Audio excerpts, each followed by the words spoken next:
Hello friends, welcome to Dhanalakshmi varieties. இன்றைக்கி நம்ம என்ன டிஷ் செய்ய போகிறோம்னாக்கா மோர் குழம்பு. சுரைக்காய் வச்சு எப்படி மோர் குழம்பு செய்கிறது தான் பார்க்க போகிறோம். இதுக்கு ஒரு பெரிய சுரைக்காய் எடுத்திருக்கேன். ஆனால் இது ஃபுல்லாக யூஸ் பண்ண போகிறது கிடையாது, பாதி தான் தேவைப்படும். அப்புறம் தேங்காய் கீனி வச்சுருக்கேன், 1/4 மூடி தேங்காய் போதும். அப்புறம் கடலப்பருப்பு 1 ஸ்பூன், ஜீரகம் 1/2 ஸ்பூன், 4-5 பச்சை மிளகாய், நான் கொஞ்சோண்டு பெருங்காயம், மல்லி விதை எல்லாத்தையும் அரைக்கிறதுக்காக எடுத்திருக்கேன். இதில் தேங்காவை தவிர மற்ற எல்லாத்தையும் ஊற வைக்கணும், அப்போ தான் மசியும் ஈஸியாக. அதுக்கப்புறம் மெயின் டிஷ்ஷாக மோர் எடுத்திருக்கேன், தயிர் எடுத்திருக்கேன். சுரைக்காவை தோல் சீவி எடுத்துக்கலாம்.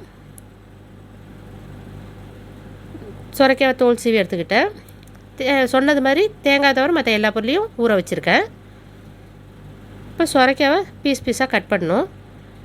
பிஞ்சு சுரைக்காவாக இருந்தால் விதையோடு போடலாம். இது கொஞ்சம் முத்தின சுரைக்காய் அப்படிங்கிறதுனால நான் விதையெல்லாம் எடுத்துகிட்டு தான் போடுறேன். ரவுண்டாக கட் பண்ணி நடுப்புற உள்ள விதையை எடுத்துடலாம். இப்போ பீஸாக கட் பண்ணணும்.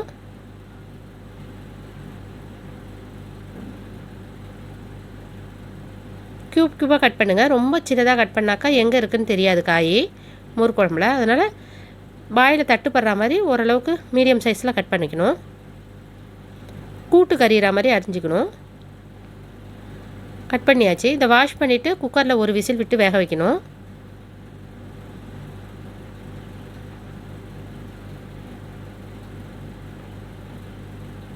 கால் டம்ளர் தண்ணி ஊற்றிக்கிங்க. ஏன்னா சுரைக்காய் தண்ணி விடும், அதனால் ரொம்ப தண்ணி ஊற்றக்கூடாது. 1/4 டம்ளர் மட்டும் தண்ணி விட்டுக்கணும். கொஞ்சமாக உப்பு கல் போட்டுக்கிறேன். இப்போ மூடி வச்சு 1 விசில் விடலாம்.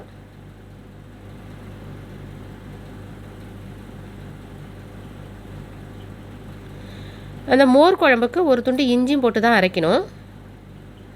மிக்ஸி ஜாரில் இஞ்சி போட்டு ஊற வச்ச எல்லா பொருளையும் போட்டு அரைச்சி 1 பல்ஸ் விட்டு எடுக்கலாம். நல்லா மசிஞ்சிருச்சு பாருங்கள். இப்போ இதில் தேங்காய் போட்டு அரைக்கணும். நல்லா மசிய விட்டு அரைக்கணும், இல்லாட்டி மோர் குழம்புல அங்கங்கே திட்டாக இருக்கும். இப்போ மோர் குழம்பு எப்படி செய்யலான்னு பார்க்கலாம். 1 ஸ்பூன் கல் உப்பு போட்டுக்கிறேன். ஒரு பவுலில் எடுத்து வச்சுருக்கோம் இல்லையா தயிர், அதை எடுத்து ஊற்றிக்கிறேன். அப்புறம் அரைச்சி வச்சுருக்க இந்த தேங்காய் விழுது இருக்குது இல்லையா, அதையும் போட்டுக்கலாம். இதை கலந்ததுக்கப்புறம் மிக்ஸி ஜாரை கழுவி ஊற்றுக்கலாம், இல்லாட்டி மோர் குழம்பு ரொம்ப தண்ணியாக போயிடும்.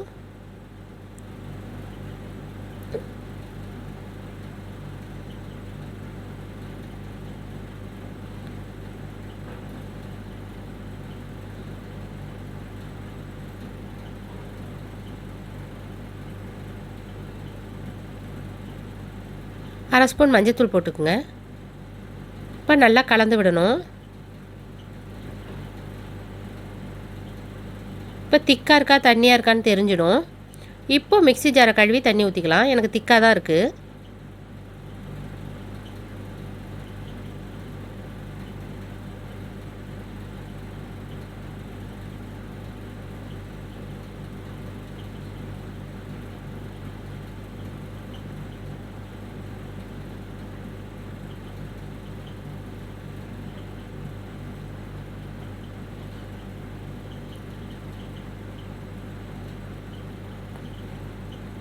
காய்கறி வெந்துடுச்சு. சுரைக்காய் வச்சுருந்தோம் இல்லையா குக்கரில், அதுவும் வெந்துடுச்சு, நல்லா பதமாக வெந்துடுச்சு. இப்போ மோர் குழம்பு தாளிக்க வேண்டியது தான். தாளிக்கிறதுக்கு தேங்காய் எண்ணெய் தான் யூஸ் பண்ணுவேன். கடுகு, உளுத்தம்பருப்பு, காஞ்ச மிளகா, 1 கொத்து கருவேப்பிலை போட்டு தாளிக்க போகணும். 2 ஸ்பூன் தேங்காய் எண்ணெய், செக்கில் ஆட்டின தேங்காய் எண்ணெய் எடுத்துக்கிறேன்.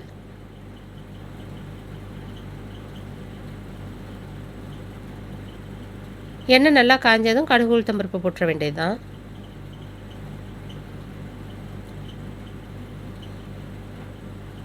கடுகு நல்லா பொரிய விடணும்.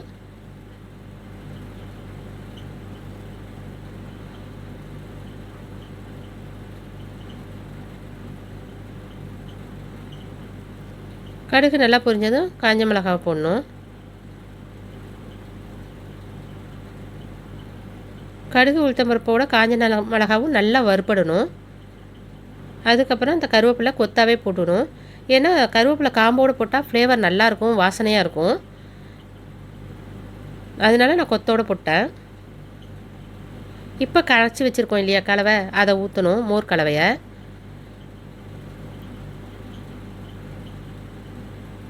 எனக்கு மோர் குழம்பு திக்காக இருக்கிறதுனால அந்த பாத்திரத்தையும் கொஞ்சம் கழுவி தண்ணி ஊற்றிக்கிட்டேன். நீங்கள் காய்கறி தண்ணி நிறையா இருந்தது, இப்போ நான் சுரைக்காய் வேக வைக்கிறப்ப கரெக்டாக இருந்தது தண்ணி, அதனால் அதில் காய்கறி கூட தண்ணியே இல்லை. ஒருவேளை அந்த தண்ணி உங்களுக்கு இருந்தது அப்படின்னா அதை கூட நீங்கள் கழுவி ஊற்றலாம், எக்ஸ்ட்ரா தண்ணி ஊற்ற வேண்டாம். இப்போ காய்கறியை போட்டுக்கலாம்.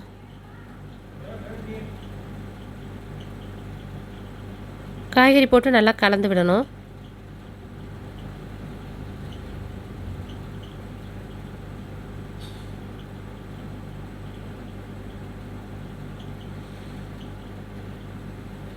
இந்த ஸ்டேஜில் உப்பு சரியாக இருக்கான்னு பார்த்துக்கலாம். ஏற்கனவே நம்ம காயிலையும் உப்பு போட்டிருக்கோம். சரியாக இருந்ததுனாக்கா மூடி போட்டு மூடி வச்சிடணும். ஒரு 10 நிமிஷம் கொதிச்சதுன்னா போதும். நுர தள்ளினாலே நம்ம அடுப்பை ஆஃப் பண்ணிடலாம். இடையில 5 நிமிஷத்துக்கு ஒரு தடவை கிளறி விடணும், ஏன்னா அடி பிடிச்சிடும். அடி பிடிக்காமல் இருக்க கிளறி விடணும். இப்போ நல்லா கொதிச்சிடுச்சு. இந்த ஸ்டேஜில் அடுப்பை நம்ம ஆஃப் பண்ணிடலாம்.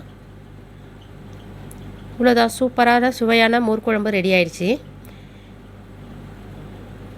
இந்த வீடியோ உங்களுக்கு பிடிச்சிருந்ததுன்னா லைக் பண்ணுங்கள், கமெண்ட் பண்ணுங்கள், ஷேர் பண்ணுங்கள், அப்படியே சப்ஸ்கிரைப் பண்ணுங்கள், பெல் ஐக்கனையும் கிளிக் பண்ணுங்கள். தேங்க்ஸ் ஃபார் வாட்சிங்.